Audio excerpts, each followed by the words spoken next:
समन्ता चक्रवालेषु अत्रा गच्छन्तु देवता सद्धम्मं निराजस्य सुनन्तु सग्गमुखदं ධම්මස්සවන කාලෝ අයං බදන්තා ධම්මස්සවන කාලෝ අයං බදන්තා ධම්මස්සවන කාලෝ අයං බදන්තා නමෝ තස්ස භගවතෝ අරහතෝ සම්මා සම්බුද්දස්ස නමෝ තස්ස භගවතෝ අරහතෝ සම්මා සම්බුද්දස්ස නමෝ තස්ස භගවතෝ අරහතෝ සම්මා සම්බුද්දස්ස කෝදනෝ හේසා සාරිපුත්ත සුනක්කත්තෝ මෝගපුරිසෝ කෝදාච පනස්ස ඒසා වාචා භාසිතා අවන්නං භාසිස්සාමිති.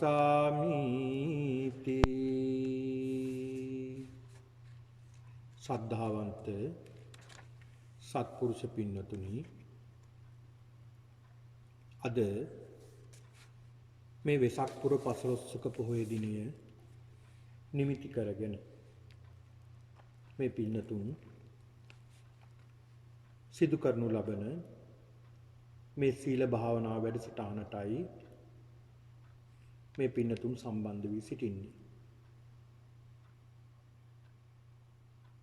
අද දිනේදී මේ මොහොත දක්වා මේ පින්නතුන් සීල භාවනා වැඩසටහනට සම්බන්ධ වන්නට යෙදුණා. මේ මොහොතේදී මේ පින්නතුන් සම්බන්ධ වී සිටින්නේ ධර්මානුශාසනාවට. බුදුරජාණන් වහන්සේගේ උතුම් වූ තෙමගුල සිහිපත් කරමින් බුදුරජාණන් වහන්සේගේ ගුණයන් පිළිබඳව අපි සිහිපත් කරලා ශ්‍රද්ධාව ඇති කරගන්නවා වගේම බුද්ධානුස්සතිය වඩමින් බුදුරජාණන් වහන්සේ අපි අවබෝධ කරගන්නවා. යෝ ධම්මං පස්සති සෝ මං පස්සති. යෝ මං පස්සති සෝ ධම්මං පස්සති. බුදුරජාණන් වහන්සේ දේශනා කරනවා, මහණෙනි, යම් කිසි කෙනෙක් ධර්මයේ දැක්කොත් ඔහු මාව දකිනවා. ධර්මයේ තුලින් තථාගතයන් වහන්සේ දකිනවා. යම් කිසි කෙනෙක් ධර්මයේ දැක්කොත් ඔහු බුදුරජාණන් වහන්සේ දකිනවා කියලා බුදුරජාණන් වහන්සේ පෙන්ලා දෙනවා. එහෙනම් මේ වෙනකොට භාග්‍යවතුන් වහන්සේ පිරිනිවන් පාලා වසර 2500කටත් වඩා කාලයක් ගත වෙලා. නමුත් අපිට අදටත් බුදුරජාණන් වහන්සේ නම් දකින්නට පුළුවන්. කොහොමද අපි මේ බුදුරජාණන් වහන්සේ දකින්නේ? පින්නතුනි, බුදුරජාණන් වහන්සේ අපිට දකින්න තියෙන එකම ක්‍රමය තමයි ධර්මය. ධර්මයේ තුලින් බුදුරජාණන් වහන්සේ අපි දකින්නට ඕනේ. ඒක නිසා පින්නතුනි, අද මේ බුදුරජාණන් වහන්සේ කියන්නේ කොහොම කෙනෙක්ද? බුදුරජාණන් වහන්සේ කියන්නේ කවුද? කෙබඳු ගුණයකින් යුක්ත කෙනෙක්ද කියන බව අද අපි දැනගන්නට ඕනේ. ඒ සඳහා මේ පින්නතුන්ට මම ධර්ම මාතෘකාව වශයෙන් තබා ගත් ඉතාමත් වටිනා සූත්‍ර දේශනාවක්. මජ්ක්‍ධිම නිකායේ මහා සීහනාද කියන මේ සූත්‍ර දේශනාව.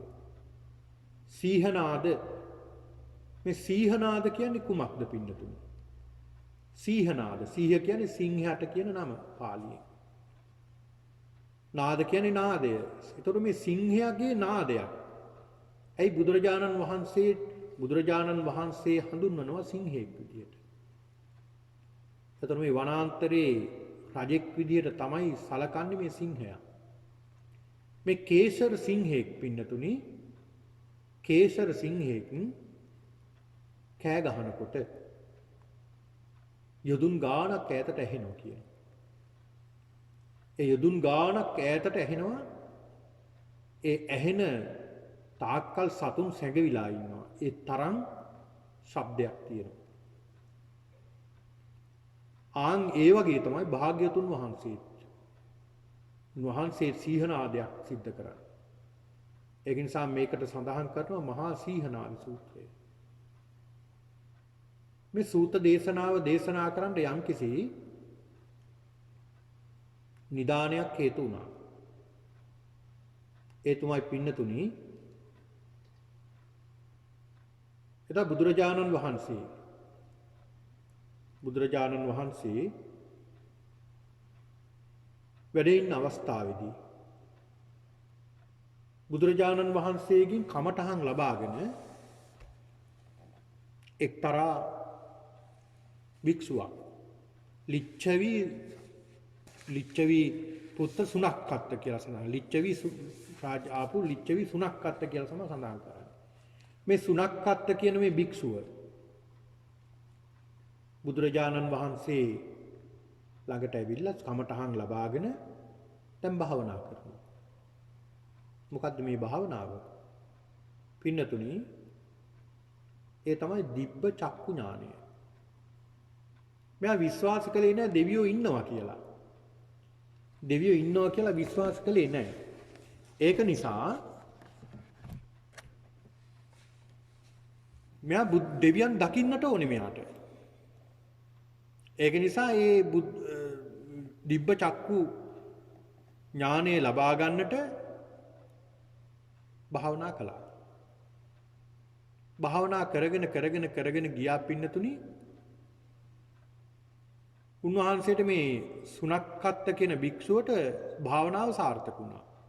මොකද බුදුරජාණන් වහන්සේගෙන් තමයි කමඨහන් ලබා ගත්තේ. ඒ කමඨහන් ලබාගෙන භාවනා කළා. භාවනාව සාර්ථකයි. එතකොට පින්නතුනි ලැබුණා දිබ්බ චක්කු ඥානය. මේ දිබ්බ චක්කු ඥානය ලැබුණා දෙවියන් දකින්නත් පුළුවන් වුණා. ඕකට බොහොම සතුටුයි දැන්. මම පෙර විශ්වාස කළේ නෑ දෙවියෝ ඉන්නවා කියලා. දැන් මට විශ්වාසයක් තියෙනවා. මට දැන් මේ නුවණ ලැබුණා. දෙවියන් එක්කලා දෙවියෝ මම දැක්කා. දෙවියන් මට පේනවා දැන් මේ නුවණින්. එහෙම බුදුරජාණන් වහන්සේ ළඟට යනවා. බුදුරජාණන් වහන්සේ ළඟට ගිහිල්ලා බුදුරජාණන් වහන්සේ සඳහන් කරනවා මේ භාවනාව සාර්ථකයි ස්වාමීනි භාග්‍යතුන් වහන්සේ. මට හැබැයි මේ දෙවියෝ දකින්න පුළුවන්. දෙවියෝ කතා කරනවා මට ඇහෙන්නේ නැහැ. දෙවියෝ කියන්න හදන මොනවා හරි. හැබැයි මට ඇහෙන්නේ නැහැ ස්වාමීනි. මට දැන් දිබ්බ සෝත ඥානය පුරුදු කරන්න ඕනේ. දිබ්බ සෝත ඥානය පුරුදු කරන්න ඕනේ. ඒක නිසා මට ඒ සඳහා කමඨහන් දෙන්න. බුදුරජාණන් වහන්සේ ප්‍රතික්ෂේප කළා. එපා සුනක්කත්ත. සුනක්කත්ත ඔබ දිබ්බ සෝත ඥානය ඔබ ප්‍රගුණ කරන්න එපා. ඔබට ඒක කරන්න බෑ. ඒක නිසා ඒක ප්‍රගුණ කරන්න එපා.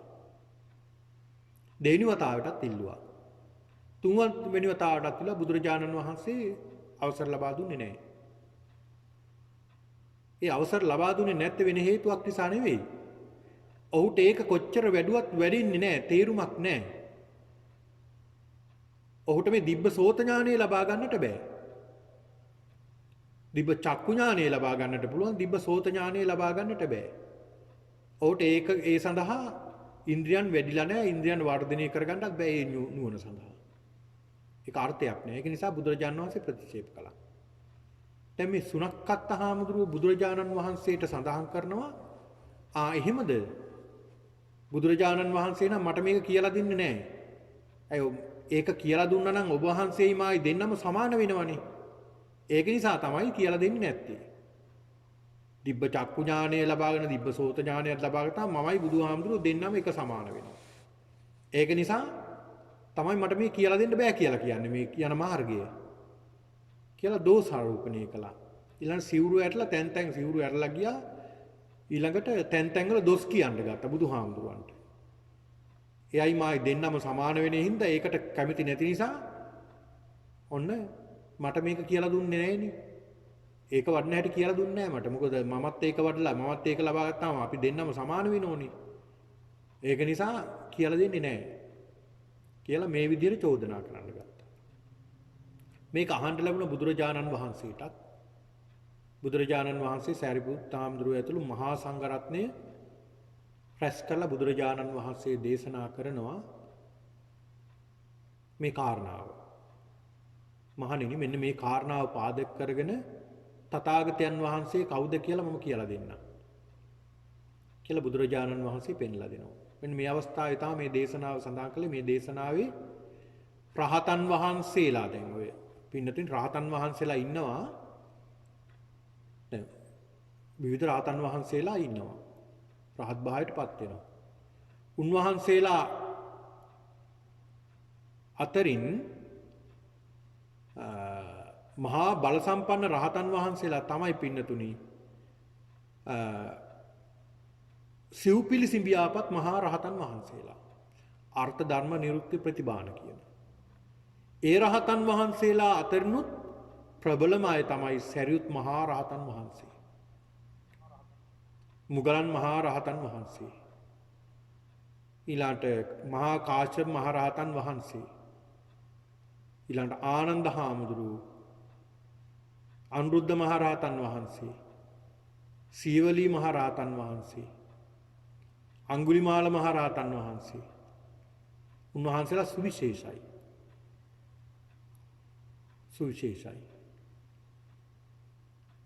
දැන් බලන්න දැන් සරියුත් මහ රහතන් වහන්සේ ගත්තාම උන්වහන්සේ දෙවෙනි බුදුන් විදියටයි සලකන්නේ. ඒ තරම් ප්‍රඥාවක් උන්වහන්සේට තියෙනවා. ඒ තරම් නුවණක් තියෙනවා. දෙවෙනි වෙන්නේ බුදුහාමුදුරන්ට විතරයි. හැබැයි ඒත් බුදුරජාණන් වහන්සේ හා සම වෙන්නේ නැහැ. බුදුරජාණන් වහන්සේට සම කරන්න බෑ.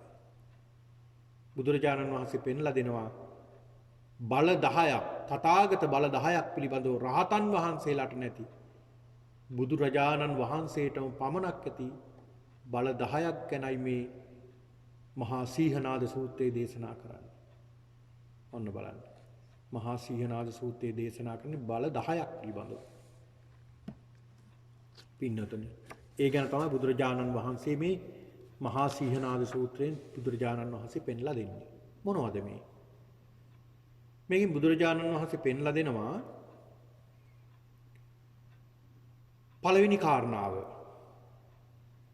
පළවෙනි කාරණාව තමයි මේ බුදුරජාණන් වහන්සේ පෙන්ලා දෙනවා පළවෙනි කාරණාව විදිහට ඨානංච ඨානචෝ අට්ඨානංච අට්ඨානතෝ යථා භූතං පජානාති. යථා භූතං කියන්නේ යථා භූත ඥානය යථා භූතේ සැබෑ తත්වය යථා භූතේ කියලා කියන්නේ. ඨානංච ඨානතෝ කියන්නේ විය යුතු විදිහටත් විය යුතු දේ විය යුතු විදිහටත් අට්ඨානංච අට්ඨානතෝ නොවිය හැකි දේ නොවිය හැකි විදිහටත් බුදුරජාණන් වහන්සේ කියලා දෙනවා. ඒක බුදු කෙනෙක්ටම පමණක් පුළුවන් නුවණක්. ඨානංච ඨානචෝ අට්ඨානංච අට්ඨානතෝ යථා භූතං පජානාති. ඒ කියන්නේ මොකක්ද පින්නත් මේ කාරණාව? ඨානංච ඨානතෝ අට්ඨානංච අට්ඨා විය යුතු දේ විය යුතු විදියටත් විය යුතු දේ මේක වෙනවා කියලා නොවිය යුතු දේවල් නොවෙනවා කියලා බුදුරජාණන් වහන්සේ පෙන්ලා දෙනවා. ඒක වෙන කිසි කෙනෙකුට කියන්න බෑ. මේක නම් වෙන්නේ නැහැ. මේක මේ විදිහට වෙන්නේ නැහැ කියලා කියන්න කෙනෙක් නැහැ. බුදු කෙනෙක් කැරෙන්නට. ඒතර බුදු කෙනෙක් සමාන වෙන්නේ බුදු කෙනෙක්ට විතරයි. වෙන කෙනෙකුට සමාන කරන්න බෑ. ඒක ධර්ම සේනාධිපති සම්හාරිපුත්ත මහ රහතන් වහන්සේටවත් කියන්නට බෑ ඒක එහෙමයි කියලා. මොනවද ඒ? දැන් අපි උදාහරණයක් ගමුකෝ මෙහෙම. බුදුරජාණන් වහන්සේ පෙන්ලා දෙනවා පින්නතුනි සෝවාන් වූවෙකු අතින්. දැන් සෝතාපට්ටි ඵලයටපත් වුණ කෙනෙක්. ඒතර මේ සෝතාපට්ටි ඵලයටපත් වුණාම එයාගේ අංග තමයි සක්කාය දිට්ඨි විචිකිච්ඡා සීලබ්බත පරාමාස කියන මේ සංයෝජන ධර්ම යාගේ නැහැ. සක්කාය දිට්ඨි විචිකිච්ඡා සීලබ්බත පරාමාස කියන මේ සංයෝජන ධර්ම සියල්ල විනාශ කරලා නැති කරලා. එතකොට මෙන්න මේ සංයෝජන ධර්ම තුනක් ප්‍රහාණය කරපු කෙනාට කියනවා සෝතාපන්න පුද්ගලයා. සෝවාන් ආර්ය ශ්‍රාවකයා කියලා සඳහන් කරනවා. මේ සෝතාපන්න ආර්ය ශ්‍රාවකයා ආර්ය භාවයට පත් වුණ කෙනෙක්. දැන් මේ සෝවාන් වෙච්ච කෙනා ආර්ය ශ්‍රාවකෙක් බවට පත් වෙච්ච කෙනෙක්නේ. එතකොට මේ සෝවාන් වූ අතින් තමන්ගේ මව මරණයට පත් වෙනවා කියන එක නොවිය හැකි දෙයක්. වෙන්න බෑ ඒක. සෝවාන් වෙච්ච කෙනෙක් අතින් තමන්ගේ මව මරණයට පත් වෙනවා කියන එක වෙන්න බෑ. ඒක විය හැකි දෙයක් නෙවෙයි. කවදාවත් වෙන්නේ නැහැ. අට්ඨානං චට්ඨානතෝ වෙන්නේ නැති දේ වෙන්නෙම නැහැ තමයි. එහෙම දෙයක් වෙන්නට විදියක් නැහැ. බුදුරජාණන් වහන්සේ පෙන්ලා දෙනවා. අනේ ඒක එක නුවණක් බුදුරජාණන් වහන්සේගේ. ඒතර සෝවාන් වෙච්ච කෙනෙක් අතින් කවදාවත් පංචානන්තරී පාප කර්මයක් සිද්ධ වෙන්නේ නැහැ. මව මැරීම, පියා මැරීම, රහතුන් මැරීම, සංඝ බේදය, ඊළාට බුදුන්ගේ ලේසලවීම. එහෙම දෙයක් වෙන්නට විදියක් නැහැ. ඔන්න බලන්න. එහෙම දෙයක් වෙන්නට විදියක් නැහැ සෝවාන් වෙච්ච කෙනෙක්ගේ අතින්. ඒතර කෙනෙක් සෝවාන් වෙලාද කියලා හොයාගන්න පුළුවන් ක්‍රමයක් තමයි යෝග. ඒතර එහෙම වෙන්න විදියක් නැහැ. බුදුරජාණන් වහන්සේ පෙන්ලා දෙනවා ඒක එක තථාගත බලයක්. ඔන්න බලන්න.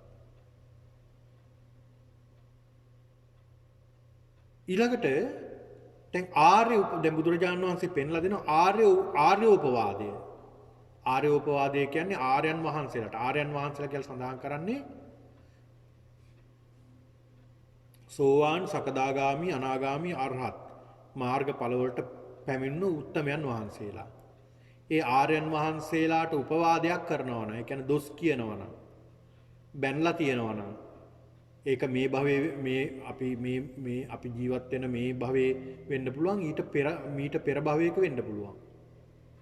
එහෙම ආර්ය උපවාදයක් අපි කරලා තියනවා නම් බුදුරජාණන් වහන්සේ පෙන්ලා දෙනවා එහෙම කෙනෙකුට කොච්චර භාවනාව වැඩුවත් මාර්ගඵල වෙදින්නේ නැහැ.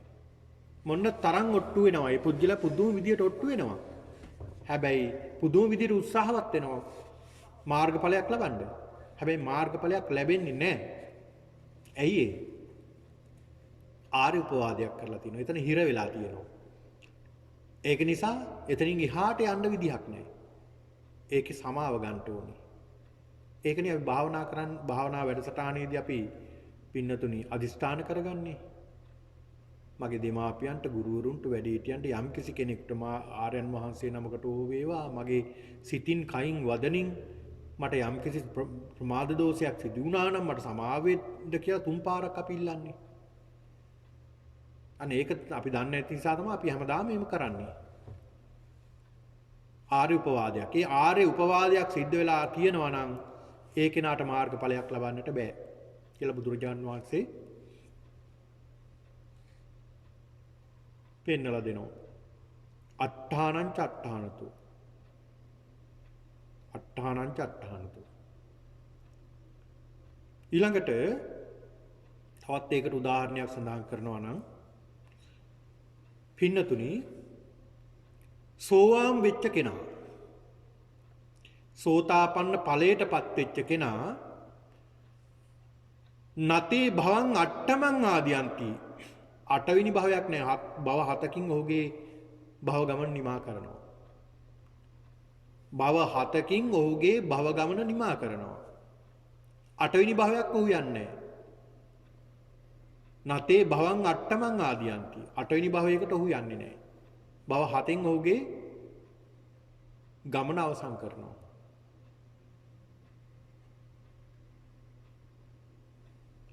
තානංච තානතෝ විය හැකි දෙයක් විය හැකි. ඒක අනිවාර්යෙන් වෙන දෙයක්. භව 7න් ඉවර කරනවාම 8ක් නම් යන්නේ නැහැ. ඒක බුදු කෙනෙක්ට විතරයි දකින්න පුළුවන්. බුදු කෙනෙක්ට පමණක් දකින්න පුළුවන් නුවණ. ඔන්න බලන්න. ඊළඟ බලන්න තවත් අපි උදාහරණයක් ගමු මේ සඳහා දේවදත්ත හාමුදුරුවෝ. දේවදත්ත හාමුදුරුවෝ බුදුරජාණන් වහන්සේ පෙන්ලා දෙනවා මේ දේවදත්ත කවදාවත් මාර්ගඵලයක් ලබන්නේ නැහැමයි. ලබන්න හැකියාව නැහැ කියලා බුදුහාමුදුරුවෝ පෙන්ලා දෙනවා. ඒක නෑම තමයි ඉතින් නෑ කිව්වොත් බුදුරජාණන් වහන්සේ. එතනින් එහාට කෙනෙකුට කියන්න නෑ ඒක වෙනවමයි. දේවදත්ත කොහොම හරි මාර්ගඵලයක් ලබලා පෙන්නයි. ඒක වෙනවමයි. එහෙම කියපු අයත් හිටියනේ. බුදුරජාණන් වහන්සේ එක අවස්ථාවකදී දැන් දේවදත්ත හාමුදුරුවෝ නොයේ අකටයුතුකම් බුදුහාමුදුරන්ට සිද්ධ කළානේ. ගල් පෙරළුවා. බුදුරජාණන් වහන්සේ ඉස්සර ගලකුත් පෙරළුවා. දුනුආය දෙව්වා. නාලාගිරි යතා කුලප්පු කරලා එව්වා. නොඑක් විදියට අපහාස කෙරෙව්වා. නොඑක් දේවල් සිද්ධ කළා කිසි දෙයක් සාර්ථකුනේ නැහැ. අවසානයේට තේරුම් ගත්ත තමන් කලේ ලොකු බරපතල වරදක්. බරපතල වරදක් කියලා බුදුරජාණන් වහන්සේ සමා කරගන්න එනවා කියලා දැන් අසනීපෙන්. ඇඳේ තියාන තමයි අනිත් භික්ෂුන් වහන්සේලා ආවේ. බුදුරජාණන් වහන්සේ හම්බෙන්න එනවා කියලා දැන් පණිවිඩය එනවා. බුදුරජාණන් වහන්සේ දේශනා කරනවා එන්න පෙර ආතුව මහණෙනි තථාගතයන් වහන්සේ ළඟට දේවදත්තට එන්න හම්බෙන්නේ නැහැ. තථාගතයන් වහන්සේ ළඟට දේවදත්තට ළඟ එන්න හම්බෙන්නේ නැහැ. ඒතකොට බුදුරජාණන් වහන්සේ ජේතවනාරාමයේ වැඩ හිටියේ. එන්න හම්බෙන්නේ නැහැ කියලා බුදුහාමුදුරුවෝ සඳහන් කළා. දැන් ඔන්න ඇඳ පිටින් උස්සගෙන එහි ඉඳලා එනවා. දැන් තොරතුරු වෙනවා. දැන් ඔන්න ස්වාමීනි එන්නේ නැහැ එන්න බෑ එන්න හම්බෙන්නේ නැහැ කොට ඔන්න දැන් මගටම ඇවිල්ලාලු. ආයෙ පණිවිඩයක් කරනවා දැන් ඔන්න ළඟටම ඇවිල්ලාලු. ඊළඟ සඳහන් කරනවා දැන් ජේතවනාරාමේ පෙනිපෙනි ඔය ඉන්නේ. බුදුරජාණන් වහන්සේ දේශනා කරනවා නැහැ කිව්වොත් නැහැම තමයි. එන්න ලැබෙන්නේ නැහැ කියලා. මොකද උනේ?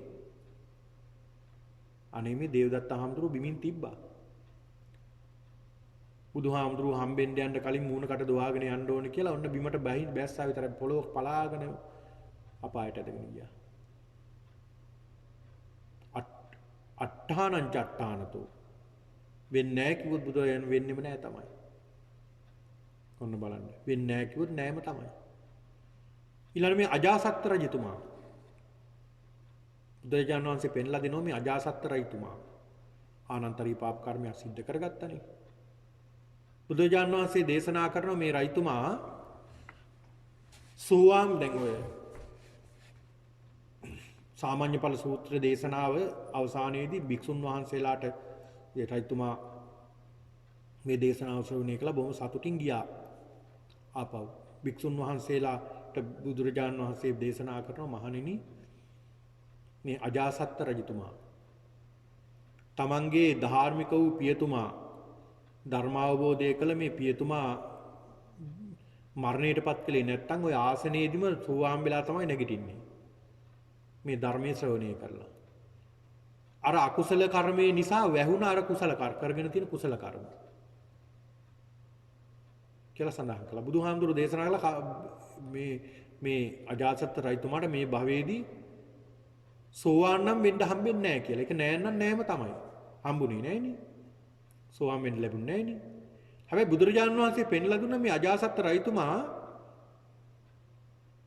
කරපු අකුසල කර්මය නිසා සතර අපායෙ ඉපදිනවා.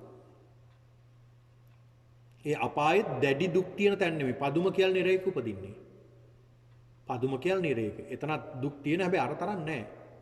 මොකද පස්සේ කාලේ ලොකු කුසල කර්ම කරගත්තා. ඒකේ බලයක් තිබ්බා. ඒක නිසා ඊට චුට්ටක් මෙහයින් තමයි ඉපදුනේ. අපායෙ වුණා. ඔන්න බලන්න. බුදුරජාණන් වහන්සේ දෙයක් පෙන්ලා දුන්නොත් ඒක එහෙමම තමයි. ඊළඟ බුදුරජාණන් වහන්සේ පෙන්ලා දෙනවා මේ සෝවාන් වෙච්ච කෙනා. සෝතාපන්න ඵලයටපත් වුණ කෙනා කවදාවත් බුදු සරණ නැති කරගන්නේ නැහැ. ඔහුගේ බුදුරජාණන් වහන්සේට තියෙන සරණ නැති වෙන්නේ නැහැ. අන්න බලන්න. එයාගේ බුදුරජාණන් වහන්සේ බුද්ධං සරණං ගච්ඡාමි කියලා කිව්වනම් එයාගේ බුදුරජාණන් වහන්සේගේ සරණ නැති වෙන්නේ නැහැ. සෝවාන් වෙච්ච කෙනා. ඒකට කදිම උදාහරණයක් මම මේ පින්නතුන්ට කියලා දෙන්නම්කෝ. සූරම්බට්ට කියලා පුජ්‍යලෙක් හිටියා බුදුරජාණන් වහන්සේ කාලේ. ඔහු බුදුරජාණන් වහන්සේට බොහොම ශ්‍රද්ධාවෙන් බුදුරජාණන් වහන්සේ ළඟට ගිහිලා බණ ඇහුවා. බණ අහලා ඔහු සෝවාන් වුණා.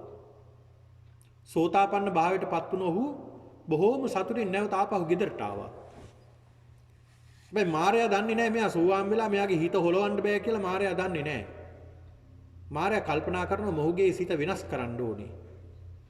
මොහුගේ සිත වෙනස් කරලා පාපයට ඇදලා ගන්නට ඕනේ කියලා මාරයා කල්පනා කරලා ඔහු නිවසට ගියාට පස්සේ මාරයා බුදුරජාණන් වහන්සේගේ ස්වරූපය මවාගෙන අර සූරම්බට්ටේ ගෙදරට එනවා. දැන් මිදුලේ ඉඳලා කතා කරනවා. සූරම්බට්ට පොඩ්ඩක් මෙහාට එන්න සූරම්බට්ටය කියලා කතා කරනවා. ඔහු බලනවා කවුද මේ? බුදුරජාණන් වහන්සේ. ඊළඟ කතා කරනවා මොකක්ද? මොකද? භාග්‍යතුන් වහන්සේ ඔබ වහන්සේ මීට පෙරත් මට හම්බුණානේ දහවල්. ඔබ වහන්සේ හදිස්සියකට වැඩම කළේ නෑ සූරම්බට්ට මම ආවේ අර කියපු ධර්ම දේශනාවේ මම දේශනා කරපු දේශනාවේ පොඩි සංශෝධන ටිකක් තියෙනවා ඒ ටික කරලා යන්නයි ආවේ. මොනවද මේ සංශෝධන? මම ඔබට සඳහන් කළානේ සියල්ල අනිත්‍යයි කියලා. අනිත්‍යයි කියලා කිව්වට අනිත්‍ය නොවන දේවලුත් තියෙනවා හැබැයි. හැමදේමත් අනිත්‍ය නෙමෙයි. දුකයි කියලා කිව්වට හැමදේමත් දුක නෙමෙයි. දුකක් නැහැ කියලා මෙන්න මේ ධර්මයේ අධර්මයේ කරන්න හදනවා. සූරම්බට්ට කල්පනා කරනවා මේනම් ඒ භාග්‍යතුන් වහන්සේ දෙයක් කිව්වනම් ඒක එහෙමම තමයි. අනිත්‍යයි කිව්වනම් ඒක ආයේ පැහැදිලි කරන්න දෙයක් නැහැ. ඒක අනිත්‍යම තමයි. දුකක් කිව්වනම් භාග්‍යතුන් වහන්සේගේ දුකම තමයි. අනාත්මයි කිව්වනම් ඒකේ අනාත්මම තමයි. නුඹ බුදුරජාණන් වහන්සේ නෙවෙයි නුඹ පාපී මාරයා නේද කියලා අඳුරගත්තා. ඒ ආව හොලවන්න හම්බෙන්නේ නැහැ. සෝවාන් වෙච්ච කෙනා කවදාවත් හොලවන්න හම්බෙන්නේ නැහැ. බුදු සරණක් නැති කරන්න බෑ යාගේ. අන්න බලන්න. සෝවාන් වෙච්ච කෙනාගේ බුදු සරණ කවදාවත් නැති වෙන්නේ නැහැ. ඒක නැත්නම් නෑම තමයි බුදුරජාණන් වහන්සේ දේශනා කරන්නේ. ඊළඟ බුදුරජාණන් වහන්සේ දේශනා කරන පින්නතුනි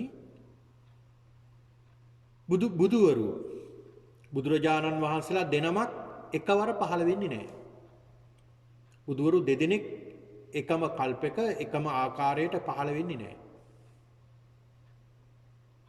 ඒකත් නියතියක්. බුදුවරු දෙදෙනෙක් පහළ වෙන්නේ නැහැ.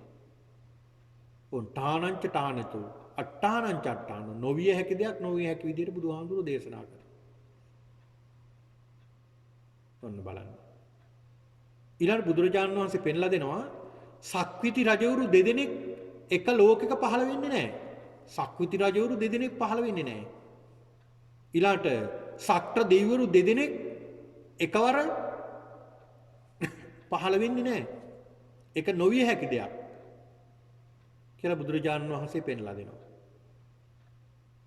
ඊළාට ස්ත්‍රීත්වයේ කියන්නේ ස්ත්‍රියක්ව ඉඳගෙන සම්මා සම්බුද්ධත්වයේ ලබන්නට බෑ.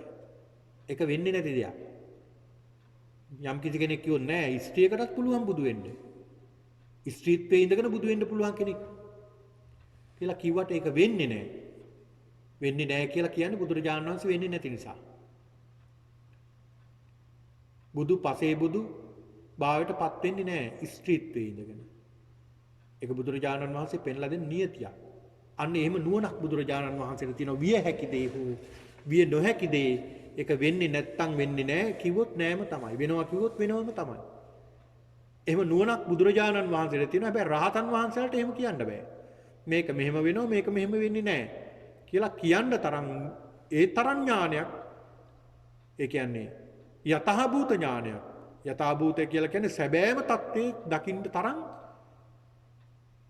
ප්‍රඥාවක් බුදු කෙනෙකුට තරම් රහතන් වහන්සේට නැහැ. රහතන් වහන්සේලාට තියෙනවා නුවණ. නමුත් බුදු කෙනෙක්ට තරම්ම පැහැදිලිව කියන්න තරම් ශක්තියක් නැහැ. අන්න එතනින් බුදුරජාණන් වහන්සේත් රහතන් වහන්සේලාත් වෙන් වෙන එක ස්ථානයක්. ඊළඟ දෙවෙනි තථාගත බලය. දෙවෙනි තථාගත බලය.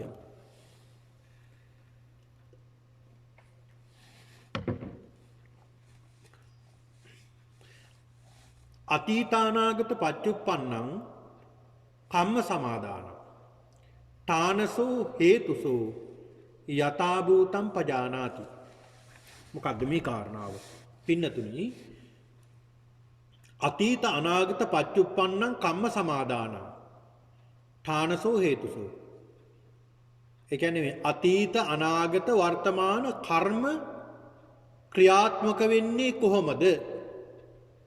කොහොමද මේ කර්මයන් ක්‍රියාත්මක වෙන්නේ කියන කාරණාව බුදුරජාණන් වහන්සේ තරම් දන්න කෙනෙක් මේ කර්මයේ පිළිබඳව වෙන කිසි කෙනෙක් නැහැ.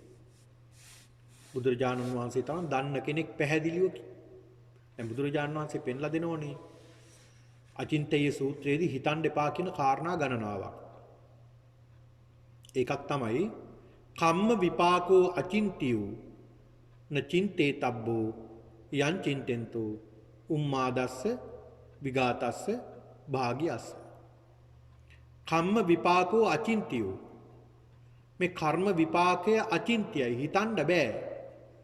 යං චින්තෙන්තෝ යම් කිසි ප්‍රත්‍යඥ කෙනෙක් මේක හිතන්නට ගියොත් උම්මාදස්ස උමතු භාවයට පත් වෙනවා. විගාතස්ස ඊළාට ඔහු අතරමං වෙනවා.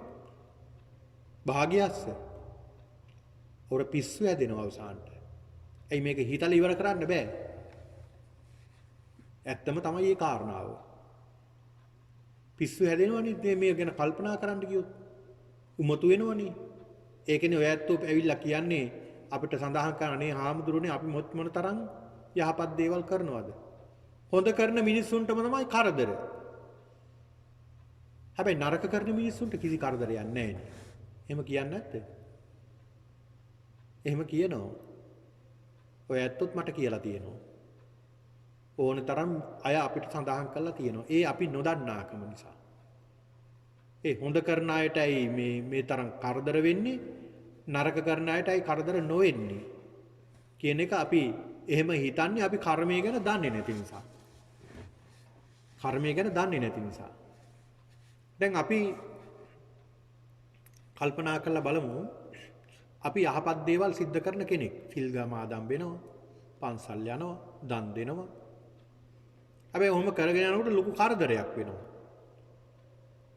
අපි තුන් ලෙඩ වෙනවා, අසනීප වෙනවා කියලා. යම් කිසි නිදන්ගත රෝගයක් අපිට වැළඳෙනවා. හැබැයි අපි අපේ ජීවිතේ අපි දන්න දවසේ ඉඳලා පන්සිල් කඩ කරලා නැහැ. සත්තු මරලා නැහැ. සිල් සමාදන් වෙලා තියෙනවා. පින් දහම් කරගෙන තියෙන බොහොම ධර්මයට ලැබි කෙනෙක් අපි. හැබැයි නිදන්ගත රෝගයක් මතුවෙනවා. මතුවෙලා අසනීප වෙනවා. රෝගය උස්සන්න වෙනවා. ලෙඩ ඇඳේ ඉඳගෙන කල්පනා කරනවා අනේ මම මොනතරම් පින් කළාද? කොහොම මේ වගේ ප්‍රතිඵල තියෙන්න එපා. අපි නිකම් මේ දේවල් සිද්ධ කළාට මේ වගේ ප්‍රතිඵලයක් නැහැනේ. එහෙනම් මේ වගේ වැඩක් තියනවද කියලා අන්න මිත්‍යා දෘෂ්ටික අදහස් එන්නේ නැද්ද හිතට? එනවා. මිත්‍යා දෘෂ්ටික අදහස් එනවා හිතට.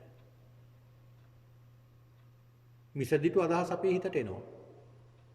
පින්නතුනි අපි කරලා තියෙන කර්ම මේ සසරෙදී අපිට දකින්න පුළුවන් නුවණක් අපිට උපතත් සමගම අපි ඉපදෙනකොට මේ නුවණක් ලැබිලා තිබ්බනම් අපිට දකින්න පුළුවන් වුණා නම් අපිට හිතෙයි දෙවියනි මට මේ වෙලා මදි. මට මේ වුණා මදි. මට මෙහෙම වෙලා මදි මං කරපු දේවල් වලට. මේ තව හොඳට ඉන්නවා මම මේ තව ලෙඩ වුණත්. මං කරපු ඒවට මීට වඩා මට විඳවන්න වෙනවා. ඔන්න අපි දකින්න පුළුවන් නම්. ඇයි එතකොට නරක කරන අයට හොඳ වෙන්නේ? නරක කරන අයට සමහර විට එයාලට ඒ කරන පාප කර්ම පළ දෙන්නේ නැහැ. එයාලා දියුණු වෙනවා වගේත් පේනවා. හොඳ යාන වාහන අරගෙන, ගෙවල් දොරවල් අරගෙන හොඳට ඉන්නවා වගේත් පේනවා. හැබැයි ඒ කර්මය මොකක්ද එතකොට? පිනතුනි ඒ කර්මයේ දිහා බලනකොට ඒ කර්මයක් අපිට දකින්න නුවණ තිබ්බනම් අන්න අපිට පේනවා. මොකද්ද පේන්නේ? එයා පෙර කරපු එකක් තමයි දැන් නෙලාගන්නේ. දැන් කරන එකේ ප්‍රතිඵල දැන් කරන්නේ නරකනේ. ඒ නරක කරන එකේ ප්‍රතිඵල ඉස්සරහට දෙයි. ඉස්සරහටයි එන්නේ. අහවල් කාලේ යාට එනවා ඕක. කියලා අපිට දැක ගන්න පුළුවන්. ඒතකොට පින්නතුනි මේ කර්මය හරි පුදුමයි. හරි විසමයි. මේ කර්මය. ඒක නිසායි බුදුහාමුදුරු පෙන්ලා දුන්නේ. කම්ම විපාකෝ අචින්තියෝ නචින්තේ තබ්බෝ යං චින්තෙන්තෝ උම්මාදස්ස විගාතස්ස භාග්‍යස්ස. කර්ම විපාකයේ අචින්තියයි හිතලා ඉවර කරන්නට බෑ. ඒක ක්‍රියාත්මක වෙන්නේ කොහොමද කියලා හිතා ගන්නට බෑ. ওই ගාතාවක් තියෙනවා පින්නතුනි.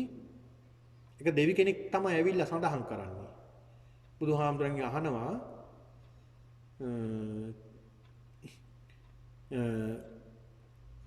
කින්දදෝ අන්නදෝ හෝති කින්දදෝ හෝති වන්නදෝ කින්දදෝ බලදෝ හෝති කින්දදෝ හෝති චක්කුදෝ.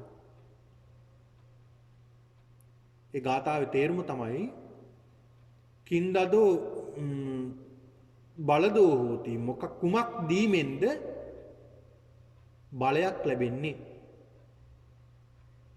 කුමක් දීමෙන්ද වස්ත්‍ර ලැබෙන්නේ, වර්ණය ලැබෙන්නේ, කුමක් දීමෙන්ද සැප ලැබෙන්නේ, කුමක් දීමෙන්ද ඇස් ලැබෙන්නේ. ඇස් කියලා කිව්වෙ අර්ථවත් කියලා ප්‍රඥාව. ප්‍රඥාව ලැබෙන්නේ කුමක් දීමෙන්ද කියලා අහනවා.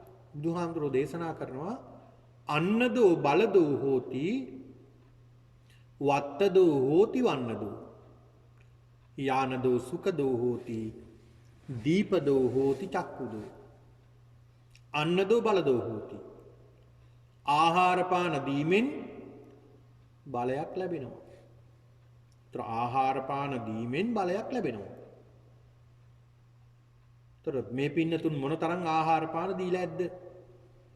ඒ වගේ විපාක මොනතරම් ලැබෙයිද මේ සසරේ? පෙර ආපුයි අස්වැන්න වැපුරුවා. ඒ වපුරුපු අස්වැන්න තමයි මේ භවයේදී අපි නිලා ගන්නෙ. හොඳට කෑම් බීම ටික තියෙනවා. යාන වාහන තියෙනවා, ගෙවල් දොරවල් තියෙනවා, දරුවෝ බොහෝම කීකරුයි. බොහොම සැප පහසුව ජීවත් වෙන්නට පුළුවන්. තමන්ගේ රැකියා ස්ථානයේ බොහෝම වටිනා අය හම්බෙලා තියෙනවා. වටිනා ආයතනයක් හම්බෙලා තියෙනවා. තමන් සැප පහසුව ජීවත් වෙනවා. කරදරයක් නැහැ, බොහොම සැපයි. බොහොම හොඳයි. ඇයි මේ? පෙර දීලා තියෙනවා. ඒ දීලා තියෙන්නේ කොහොමද? ඒ දීලා තියෙන්නේ නිකන් නෙමෙයි. දීලා තියෙන නිසා ලැබෙනවා. සිල්වත්ව ඉඳගෙන අපි දීලා තියෙනවා. ඒක නිසා මනුස්ස භවයක් ලැබිලා ලැබුණු මනුස්ස ජීවිතය සැපවත් වෙලා තියෙනවා. අන්න පෙර දීලා තියෙනවා. පෙර අස්වැන්න වපුරලා තියෙනවා. ඒකේ නෙලාගන්නේ දැන්. නෙලාගන්නේ දැන්. දැන් වපුරන එකේ අස්වැන්න නෙලාගන්නේ තව අනාගතේ. යාදිසං වපතේ බීජං තාදිසං අර්ථේ ඵල. වපුරන බීජයට හා සමානව ප්‍රතිඵල ලැබෙනවා. අන්න ඒකයි කර්මය කියලා කියන්නේ. එතකොට පින්නතුනි මේ කර්මය ගැන සඳහන් කරනකොට කර්මය හරි විවිධයි. විසමයි. කර්මයේ විපාක දෙන ආකාර අනුව හතරක් තියෙනවා. එකක් තමයි ditta ධම්ම වේදනීය කර්මය. ditta ධම්ම වේදනීය කර්ම. මොකද මේ ditta ධම්ම වේදනීය? ditta ධම්ම වේදනීය කර්මය කියලා සඳහන් කරන්නේ පින්නතුනි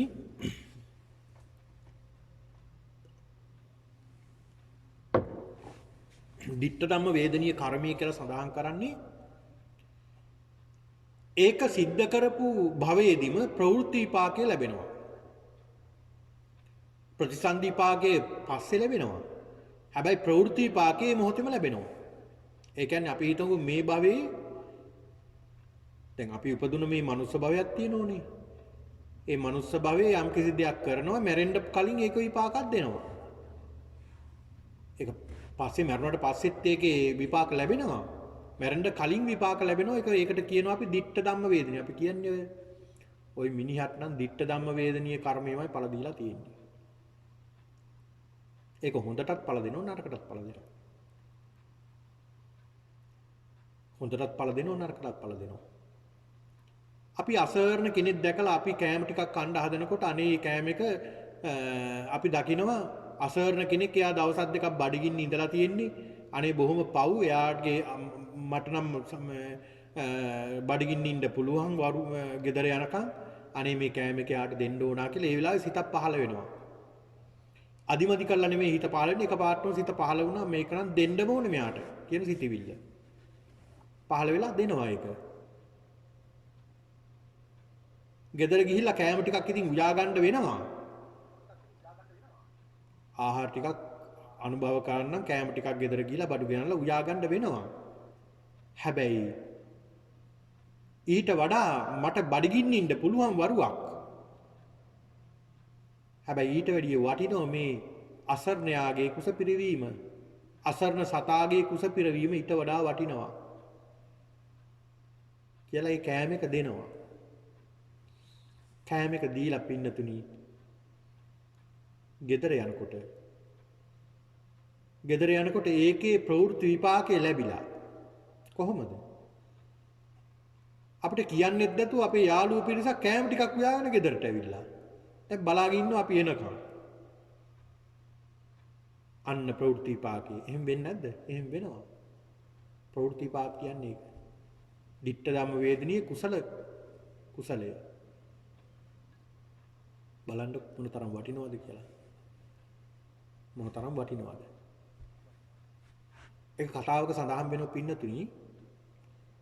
එක කතාවක් ඒ ආජාන් බ්‍රහ්මවාසෝ ස්වාමීන් වහන්සේ සඳහන් කරපු කතාවක්.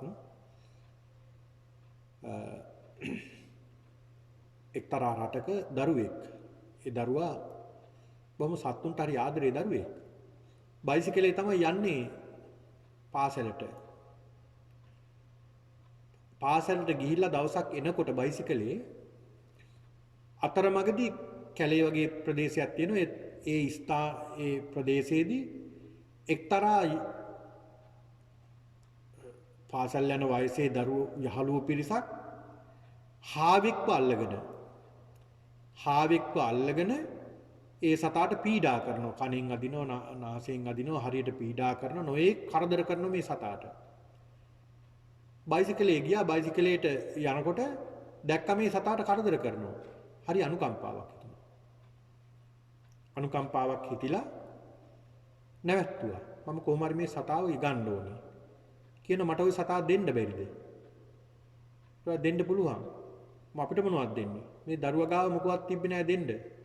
කී දරුවා කියනවා මේ බයිසිකලේ දෙන්නම් කියලා. මේ අම්මා තාත්තා අරන් දුන්න බයිසිකලේ මේ දරුවගේ පාසල් යන. එහෙනම් බයිසිකලේ දෙන්නම් සාවව දෙන්න පුළුවන්ද? අර පිරිසක් කල්පනා කළා බයිසිකලේ වටනෝ ඊට වැඩිය මේ හාව දීලා බයිසිකලේ ගමු කියලා අර හාවව දරුවට දීලා බයිසිකලේ අරගෙන ගියා. මේ දරුවා අර හාවට කෑම තමන්ගේ බෑග් එකේ තිබුණ කෑම ටිකක් දීලා මේ දරුවගේ මේ හාවගේ හිස අත ගාලා කැලේට නිදහස් කරලා මේ දරුවා යනවා දැන්. දෙමාපියෝ බලා ඉන්නව වෙනද මගේ පුතා ගෙදර ඉන්නවා මේ වෙලාවට. අද මොකද මේ පරක්කු කරදරයක් වද. පාසලේ පන්ති තියනවා කියලා කිව්වෙත් නැහැ. බලාගෙන හිටියා සෑහෙන පරක්කුයි. මේ දරුවා පයින් දැන් එනවා ගෙදර. මේ අම්මා තාත්තා අහනවා ඇයි පුතේ? කො බයිසිකලේ? මේ දරුවා ඔක්කොම විස්තරේ අම්මට කියනවා. අම්මට තාත්තට කියනවා මේ විස්තරේ. මෙහෙම දෙයක් වුණා මේ අම්මා තාත්තා හරීම සතුටු වෙන පුතේ වාට බයිසිකලේට එකට දෙකක් අපි අරන් දෙන්නම්. තව බයිසිකලයක් අරන් දෙන්නම් පුතේ. නමුත් ඔයා කරපු ක්‍රියාව කොච්චර වටිනවද මේ සතාගේ ජීවිතේ බේරගත්ත එක. හරිම වටිනවා කියලා දරුවට ප්‍රශංසා කළා. දැන් වෙන දෙමාපියෝ නම් එහෙම නෙමෙයිනේ. තමුසෙට මොකද ඒක තියෙන අමාරුයි සතාට හිංසා කළා කියලා. ඇයි මේ බයිසිකලේ දීලා ආවේ? පිස්සුද තමුසෙට? කියලා මේ විදිහට දරුවන්ට බයිනවා, දොස් කියනවා. දරුව ප්‍රශංසා කරන්නේ නැහැ දරුව කරපු ක්‍රියාව. දැන් මේ දෙමාපියෝ ප්‍රශංසා කළා. මොන තරම් වටිනා කාර්යයක්ද මේ දරුවා කළේ? දරුවේ ජීවිතයක් බේරුවා කියන එක මේ බයිසිකලේ හරි දීලා. ඔන්න බලන්න. මේ ගෙදර ළඟම තිබුණා තවත් නිවසක්. ඒ ගෙදර පත්‍ර වාර්තාකාරයෙක් හිටියේ. එයා මේ කතාව මෙයාට අහන්න ලැබුණා. මේ දරුවා කරපු ක්‍රියාව. මේක මේක වාර්තා කළා පත්තරේට. මේ වගේ ලස්සන ක්‍රියාවක් නෙමේ ක්‍රියාව මේ දරුවෙක්ට මෙහෙම කරන්න හිතෙනවා කියන්නේ. මේක පත්තරේ පළ වුණා. මේක දැකලා එක කම්පැනි එකකින් ඒ දරුවට බයිසිකල් 3ක්ම ගෙදරට ගෙනල්ලා දුන්නා. එකයි නැති උනේ 3ක් ලැබුණා. ඔන්න බලන්න. ප්‍රවෘත්ති විපාක කියන්නේ මේවට. මේ ඕනි තරම් උදාහරණ පින්නතුනි අපිට මේ සමාජයෙන් හොයාගන්න පුළුවන්. ඕන තරම් උදාහරණ අපිට හොයාගන්න පුළුවන් මේ ප්‍රවෘත්ති විපාක කුසල් විපාක ලැබෙන්නේ කොහොමද අපි කරපු දේවල් වලට දිට්ඨ ධම්ම වේදනීය විදිහට. ditta ධම්ම වේදනීය විදිහට අපිට ලැබෙන්නේ කොහොමද කියලා. සමහරට කරදරයක් වෙන අවස්ථාවල අපි හිතන්නේවත් නැති අය පිහිටට එනවා. ඒ කරපු ක්‍රියාවක ප්‍රතිඵල තමයි අපිට ලැබිලා තියෙන්නේ. අපේ ලෝකේ පුරා යාළුවෝ ඉන්නවා. ඒ අයට අපි උදව් කරලා තියෙනවා. හැබැයි මේ උදව් කරලා තියෙන යමක් බලාපොරොත්තු වෙන්නේ නෙවෙයි. අපිට කරදරයක් වුණ සැනින් බාණ්ඩේ පිහිට වෙන හැටි අපිට. අපි කවදාවත් සිතන්නේ නැති අය ඇවිල්ලා අපිට උදව් කරනවා. ඇයි ඒ? අපි කරපු ක්‍රියාවක් නිසා ඒ අය එතෙන්ට ඇවිල්ලා උදව් කරන්නේ. කොන්න බලන්න. ඔයා මට මෙහෙම උදව්වකුත් කරලා අපි තමාට ඒවා මතකත් නැහැ කරපු උදව්. ඔයා මට මෙහෙමත් කරලා තියෙනවනේ. මතක නැද්ද? අය අහවල් කාලේ මට උදව්වක් කළා මෙහෙම. එහෙමත් කතා කරනවා. බලන්න මොන තරම් වටිනා ක්‍රියාවක්ද කියලා. ඒක. ඊළඟ පින්නතුණි ඒ ditta ධම්ම වේදනී අකුසල කර්ම කොහොමද ඵල දෙන්නේ? ඒක අකුසල් විදියට තමයි ඵල දෙන්නේ. කරන ක්‍රියාවේ මොහොතෙන් ඵල දෙනවා. පින්නතුණි. එක ලංකාවේ සිදුවීමක් මේක.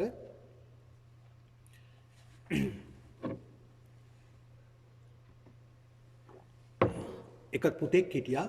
පුතා කියන්නේ තරුණ කෙනෙක්. ඔහු මත්පැන්ටත් ලොල් වෙලා හිටියේ. ඔහු තමන්ගේ පියා ඝාතනය කරපු කෙනෙක්.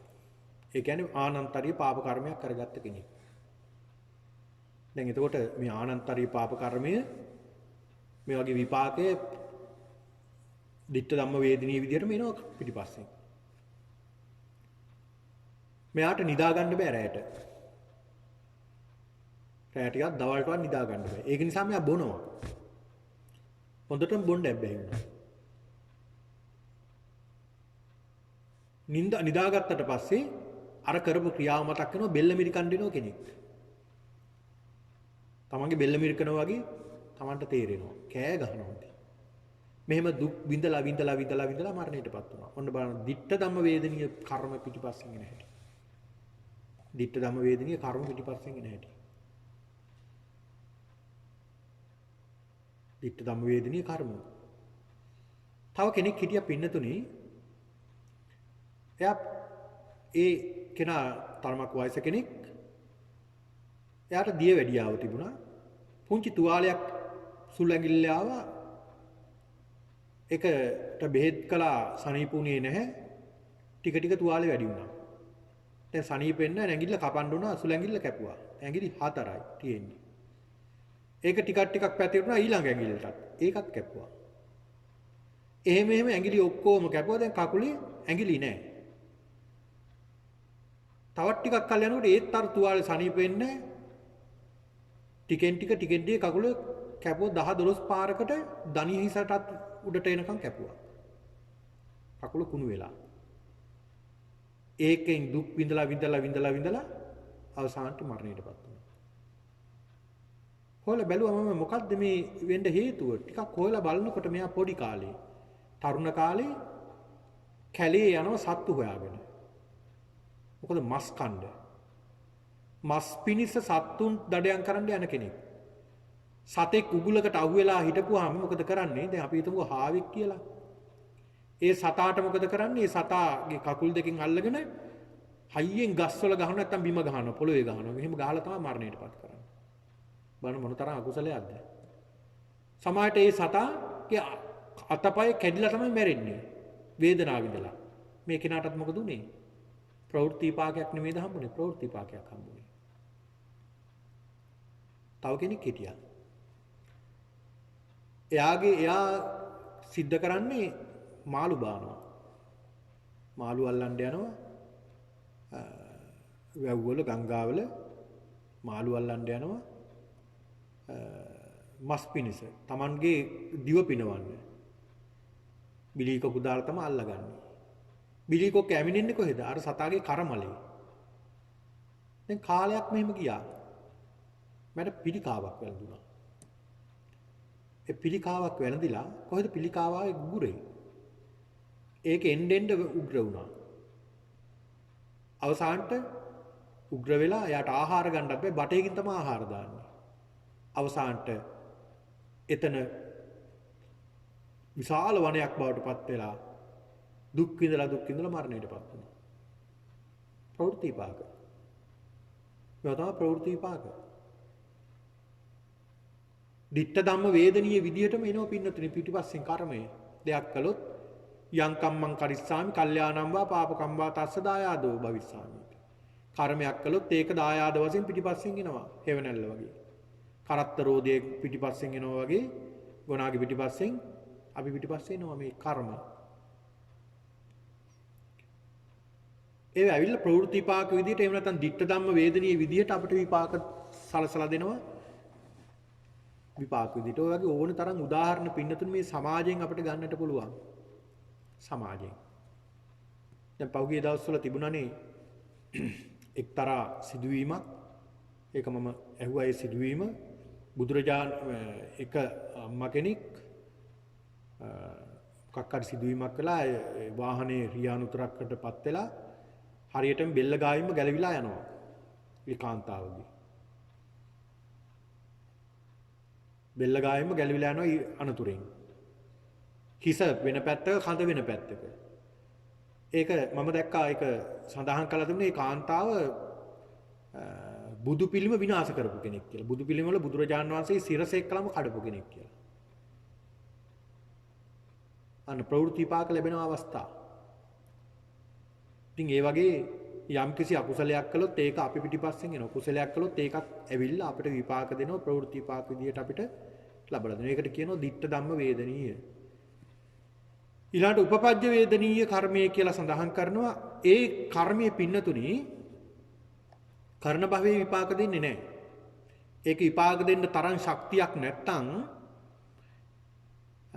කර්ම කාරණා සම්පූර්ණ වෙන්නේ නැත්තම් ඊළඟ භවයක පුත ලැබුවට පස්සේ දැන් කරන කර්මයේ කරපු භවය තියෙනෝනේ.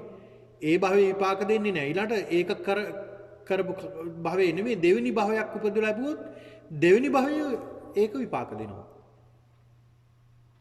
අනිවාර්යයෙන් විපාක දෙනවා දෙවෙනි භවයේ. දැන් එහෙම එව්වනේ සමහර විට අපිට තැවිලා තියෙන්නේ. අපි මේ භවයේ කවදාවත් නරකක් කරලා නැහැ. හැබැයි පෙර භවයේ කරපු එකක් අපිට මෙතෙන්ට ඇවිල්ලා හේතු වෙලා තියෙනවා. ඒක නිසා කරදර බාධක සිද්ධ වෙනවා. දුක්ඛම් කටළු සිද්ධ වෙනවා. අපි මේ භවයේ කරලා නැහැ. ඒක නිසා තමයි බුදුහාඳුරු පෙන්ලා දුන්නේ මේ කර්මය ගැන හිතන්න එපා කියලා. එතකොට අපිට ඇත්තටම අපි උමතු වෙනවා. ඇයි අපි හිතා ගන්න බෑ මේ භවයේ කවදාවත් කරලා නැහැ. ඉතින් මේ භවයයි මට මේ වගේ කරදර වෙන්නේ. මේ භවයේ කරපු එකක් නෙමෙයිනේ. පෙර භවයේ කරපු එකක් නේ දැන් මේ ඇවිල්ලා තියෙන්නේ පස්සේ. ඒකට කියනවා උපපජ්ජ වේදනීය කර්ම. ඊළඟ අපරාපරිය වේදනීය කර්මය. අපරාපරිය වේදනීය කර්මයේ පින්නදී තුන්වෙනි භවයේ දැන් පළවෙනි භවයේ කරපු ඒ කර්මයේ කරපු භවයක් තියෙනවනේ. ඒ කර්මයේ කරපු භවයේ ඒ භවයේ අපි හිතමු පළවෙනි දැන් අපි හිතමු මේ මනුස්ස භවයේදී දැන් වර්තමානයේ අපි කර්මයක් කරනවා නරක කර්මයක් හෝ හොඳ කර්මයක්. ඒ කළාට පස්සේ ඒ කර්මය ඒ භවයේදී විපාක දෙනවා. ඊළඟට ඒ භවයේදී විපාක දෙන්නේ නැත්නම් ඒක දෙවෙනි භවයේ විපාක දෙනවා. ඒකට කියනවා උපපජ්ජ වේදනීය කර්මය. ඒක හොඳ අතටත් සිද්ධ වෙන්න පුළුවන්. ඒකනේ නරක කරන අයට සමහරලාට ඔය ඇත්තෝ කියන්නේ මේ මිනිස්සයාට කොච්චර නරක කළත් මේ මිනිස්සයාට මුකුත් නැහැ නේ කියලා. එහෙම කියන්නේ පෙර භවයේ යහපතක් කරලා තියෙනවා මේ භවයේ අයහපතක් කළාට. ඊළඟ දෙවෙනි භවයේ නෙමෙයි තුන්වෙනි භවයේ ඉඳලා කොයි භවයේද නිවන් දකින්නේ ඒ වෙනකම් විපාක දෙන ඒවට කියනවා අපරාපරිය වේදනීය කර්ම කියලා. අපරාපරිය වේදනීය කර්ම කියලා සඳහන් කරනවා. අපරාපරිය වේදනීය කර්ම. ඒක පින්නතුනි ගලාගෙන යන ප්‍රවාහයක් මේ කර්මය. තුන්වෙනි භවයේ විපාක දෙවෙනි භවයේ විපාක දුන්නේ නැත්නම් තුන්වෙනි භවයේ ඉඳලා විපාක දී ඒක තුන්වෙනි භවයේ ඉඳලා එකපාරක් නෙමෙයි විපාක දෙන්නේ. දිගටම විපාක දෙනවා. දිගටම විපාක දීගෙන ඒකනේ ඒ වෙනස. ඒකනේ බුදුහාමුදුරු පෙන්ලා දුන්නේ මේ කර්මයේ විපාක දීමේ පිළිවෙල. ditta ධම්ම වේදනීය, උප්පජ්ජ වේදනීය, අපරාපරිය. ditta ධම්ම වේදනීය මේ භවයේදීම බරපතල විදියට කරලා දියන දෙයක් ඒක විපාක දෙනවා. උප්පජ්ජ වේදනීය ඊළාට ඒක විපාක දෙන්න තරම් ශක්තියක් නැත්තම් ඊළඟ දෙවෙනි භවයේ ඒ කරුණු කාරණා සම්පූර්ණ වුණාම දෙවෙනි භවයේ විපාක දෙනවා. ඒකට කියන උප්පජ්ජ වේදනය. ඊළඟට අපරාපරිය වේදනීය තුන්වෙනි භවයට යනවා. තුන්වෙනි භවයේ ඉඳලා තුන්වෙනි භවයේ, හතරවෙනි භවයේ, පස්වෙනි භවයේ මේ දිගටම විපාක දෙනවා. හැම භවයකම විපාක දීගෙන ඇවිල්ලා ඒ කරුණු කාරණා සම්පූර්ණ වෙනකොට නිවන් දකලා එතනින්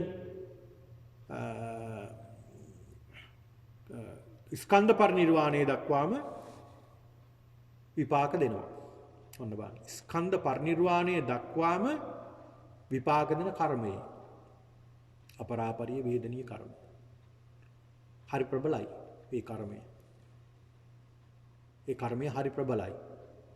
ඉතින් ඒක නිසා පින්නතුනේ මේ කාරණාව පැහැදිලි කරන්න තරම් අපිට කාල වේලාව නැති නිසා ඊළඟට අපිට ඉදිලා ඔබට කෙටි විවේක කාලයක් තියෙනවා. ඒ කෙටි විවේක කාලයෙන් පසුව නැවතත් අපි මේ ධර්ම දේශනාව ධර්ම සාකච්ඡාව සිද්ධ කරනවා.